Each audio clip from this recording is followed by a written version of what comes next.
Hi everyone, आप सभी का स्वागत है एक बार फिर से आपके अपने YouTube channel Arun studies GK में। जी हाँ मेरे साथियों, आप लोग कैसे? आशा करता हूँ आप लोग अच्छे ही होंगे और अपना पढ़ाई अच्छे से करते होंगे। चलिए दोस्तों, तो आज का वीडियो बहुत ही आपके लिए इंपोर्टेंट होने वाला है, क्योंकि इस वीडियो में मैं एसएससी सीपीयू यानी एसएससी सीपीयू के बारे में उसका स्ट्रेटेजी बताऊंगा, क्या होता है, कैसे आप तैयारी कर सकते हैं और किस तरीके से इस बार निकाल सकते हैं। जी हाँ दोस्तों, एसएससी का जो वैकेंसी इस बार है बहुत ज्यादा आया हुआ है। उसका फॉर्म तो डालने का लास्ट डेट हो गया है, यानी उसका वैकेंसी इस बार 4300 आया हुआ है। इसलिए इस वीडियो को पूरा लास्ट तक जरूर देखिएगा, आपके लिए बहुत इंपोर्टेंट होने वाला है ये वीडियो, मत स्किप कीजिए। चलिए दोस्तों, आज का वीडियो शुरू करते हैं। तो मेरे साथियों, जैसे कि आपको पता है कि एसएससी सीपीयू एक ही बहुत ही बड़ी जॉब है और इसे हासिल करने के लिए बहुत बच्चों की लाइन में लगे हुए हैं। तो आप थोड़ा अलग कीजिएगा और बेहतर कीजिएगा, तभी इस जॉब को आप निकाल सकते हो, वरना आप भी बाहर हो जाइएगा। लेकिन आपके लिए बहुत एक अच्छा मौका है कि इस बार बहुत दिनों के बाद 4300 वैकेंसी आई हुई है।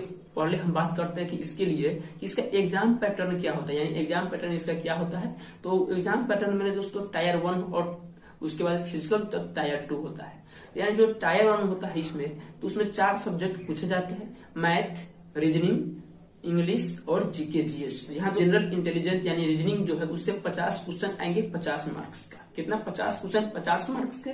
और उसके बाद हो गया जनरल नॉलेज, तो जनरल नॉलेज से आपको आएगा 50 क्वेश्चन 50 मार्क्स का। और उसके बाद हो गया क्वांटिटेटिव एप्टीट्यूड, यानी जिसे हम मैथ बोलते हैं, तो मैथ का भी क्वेश्चन है 50 क्वेश्चन आएगा, 50 मार्क्स का आएगा। और इंग्लिश कंप्रीहेंशन, जो इंग्लिश कंप्रीहेंशन है मेरे दोस्तों, वो भी आपको 50 मार्क्स का 50 नंबर आएगा। तो टोटल मिलाकर 200 नंबर का हो गया, 200 क्वेश्चन। और आपकी टाइमिंग मिलेगा 2 घंटे का। कितना? 2 घंटे का। उसके लिए आपको टाइमिंग भी दिया जाएगा।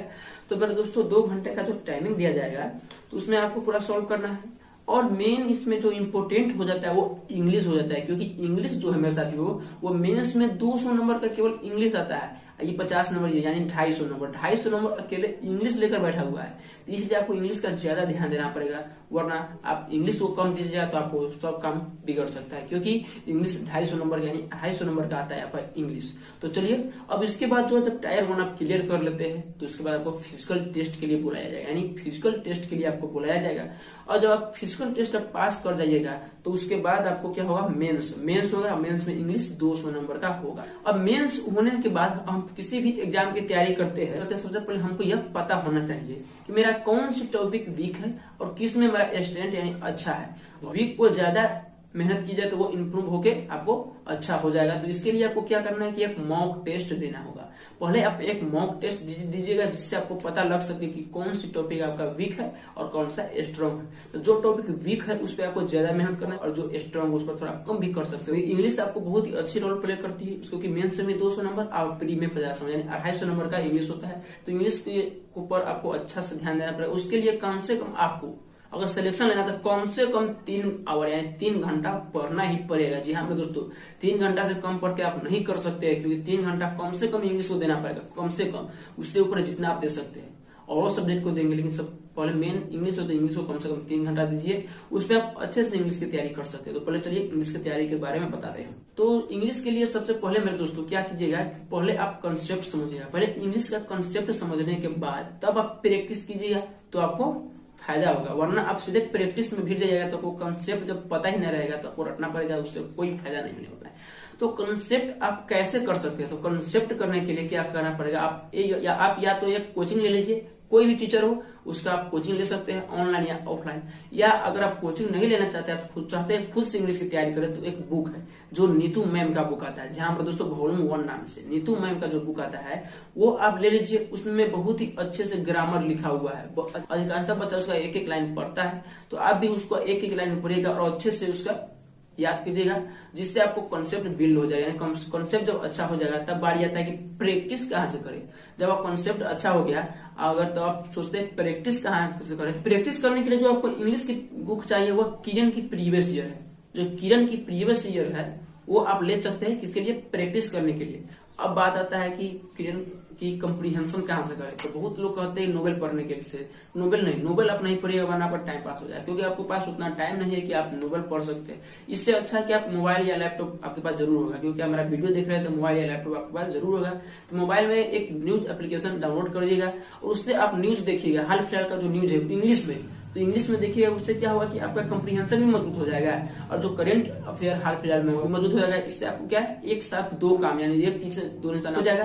तो यहाँ से मेरे दोस्तों क्या कीजिएगा, फोन में एक ऐप डाउनलोड कर लीजिएगा इंग्लिश न्यूज का और वहां से आप देखकर कंप्रीहेंशन को मजबूत कर सकते हैं। अब बारी आता है वोकैब, यानी वोकैब की बारी आती है। वोकैब के लिए तो आप सबसे अच्छा है कि जो नीतू मैम का बुक पढ़ रहे हैं उसके पीछे जो जितना वोकैब दिया हुआ उस सबको अच्छे से कर ले और अच्छे से करने पर आपका सफिशिएंट हो जाएगा। लेकिन आपको और करना पड़ेगा, जो आपका किरण का जो इंग्लिश का बुक लीजिएगा उसमें प्रीवियस ईयर का सारा वोकैब दिया हुआ है, तो वो सारा वोकैब कर लीजिए और नीतू मैम का वोकैब कर लीजिए। उसके बाद आपको वोकैब में दिक्कत नहीं होगा, क्योंकि मेरे दोस्तों 99% चांस होता है वोकैब जो है वह एग्जाम में रिपीट करता है, यानी पूछा हुआ वोकैब पूछा जाता है। तो इससे आप किरण का प्रीवियस ईयर में जो वोकैब है वो याद कर लीजिएगा और नीतू सिंह का जो बुक है वो आप याद कर लीजिएगा अच्छे से वोकैब, तो वहां से आपका वोकैब क्लियर हो जाएगा और वहां से आपको इंग्लिश की तैयारी बहुत अच्छे से हो जाएगी। अब बारी आती है मैथ।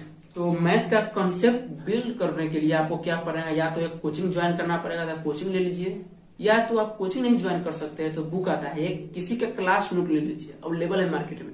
एक तो या राकेश यादव का क्लास नोट ले लीजिए या गगन प्रताप साहब का, वो भी बहुत अच्छे टीचर है, लेवल के टीचर है, उसका क्लास नोट ले लीजिए या तो कोचिंग ले सकते हैं। तो क्लास नोट लेने के बाद अपने से पहले तो क्लास नोट से कॉन्सेप्ट पूरा बिल्ड कीजिए और उसके बाद अब प्रैक्टिस करने का बारी आएगा।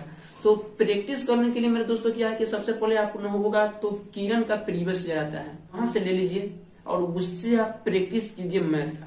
जी हाँ मेरे साथियों, मैथ का भी प्रैक्टिस, क्योंकि आपको एग्जाम पास करने के लिए टायर 1 भी क्लियर करना जरूर होगा, वरना टायर 1 क्लियर नहीं होगा तब टायर 2 का एग्जाम नहीं दे सकते हैं। तो इसके लिए आपको मैथ के लिए क्या होगा, किरण का प्रीवियस ईयर बुक ले लीजिए और वहां से रिवाइज उसको लगाते चलिए। और एक बार आप ये नहीं बैठना कि शुरुआत कर रहे हैं शुरुआत की तरह पूरी क्वेश्चन को देखने लगेगा, नहीं मेरे दोस्तों। पहले आप मॉक टेस्ट जब दिए रहेंगे वहां से जो कुछ चैप्टर आपका वीक होगा उस पर ज्यादा ध्यान कीजिए, पहले उसको कवर करना चाहिएगा। जो अच्छा है उसको वीक वाला कवर हो जाए तो उसको आप कवर कर सकते हैं, वरना आप अगर पूरा कर दीजिएगा तो आपका टाइम नहीं है कि पूरा अच्छे से एक एक क्वेश्चन कर सकते हैं। चलिए मैथ का तो हो गया, अब बारी आती है रीजनिंग। तो मेरे दोस्तों आजकल के जो एग्जाम में है रीजनिंग का लेवल कुछ ज्यादा हाई नहीं है, तो इसके रीजनिंग के लिए आपको उतना टाइम देने की जरूरत नहीं होगी। लेकिन रीजनिंग के लिए आपको सबसे बेस्ट है कि जो प्रीवियस ईयर आया है वहां से आप रीजनिंग का प्रैक्टिस कर सकते हैं। तो रीजनिंग के लिए सबसे अच्छा उपाय है कि आप यूट्यूब से सीख सकते हैं, कोई भी चीज कोई भी टॉपिक है, जैसे देख लीजिए पहले क्या टॉपिक होता है सिलेबस, उसमें आपको जो वीक है मॉक दीजिएगा उसमें पता लग जाएगा। तो वहां से आप यूट्यूब पर सर्च मारिए जो टॉपिक का वीक है वो, तो वहां से आप रीजनिंग अच्छे से तैयारी कर सकते हैं। और यूट्यूब से सीखने के बाद जब आपको प्रैक्टिस की बारी आएगी तो आप मॉक टेस्ट जो दीजिएगा, तो डेली एक मॉक टेस्ट दीजिएगा, तो वहां से मॉक टेस्ट जब दीजिएगा उससे आपको रीजनिंग की अच्छी प्रैक्टिस हो जाएगी और वहां से रीजनिंग की अच्छी खासी तैयारी हो जाएगी, क्योंकि आपको ज्यादा उसको टाइम देने की बात नहीं है, क्योंकि आपके पास उतना टाइम नहीं बचा हुआ है। चलिए अब उससे आगे की बात आती है कि आगे होता है जीके जीएस। जो जीके जीएस है मेरे दोस्तों वो तो बहुत ही बड़ा है उसका सिलेबस है। तो जीके जीएस करने के लिए आपको क्या करना पड़ेगा, एक उपाय है कि लुसेंट का बुक पढ़िए, जो कि बहुत ही मस्त बुक है। जो लुसेंट का बुक आती है ऑब्जेक्टिव क्वेश्चन है उसमें दिया हुआ है। तो लुसेंट का बुक पढ़ने के लिए आपके पास टाइम तो होगा नहीं, तो उससे अच्छा है कि क्या आप किरण का प्रीवियस ईयर बुक ले लीजिए और उस बुक से जितना हो सके उतना पढ़ सकते हैं। क्योंकि आप ये नहीं कर सकते कि मैं जीके जीएस का सिलेबस खत्म कर दिया है, क्योंकि जीके जीएस का सिलेबस खत्म करने के लिए आपको बहुत ज्यादा टाइम लगेगा और उतना टाइम आपके पास उपलब्ध नहीं है। तो इसके लिए आप क्या कीजिए कि किरण की प्रीवियस ईयर बुक ले लीजिए और वहां से आप प्रीवियस ईयर करते रहिए, तो प्रीवियस ईयर वहां से हो जाएगा स्टैटिक जीके के लिए।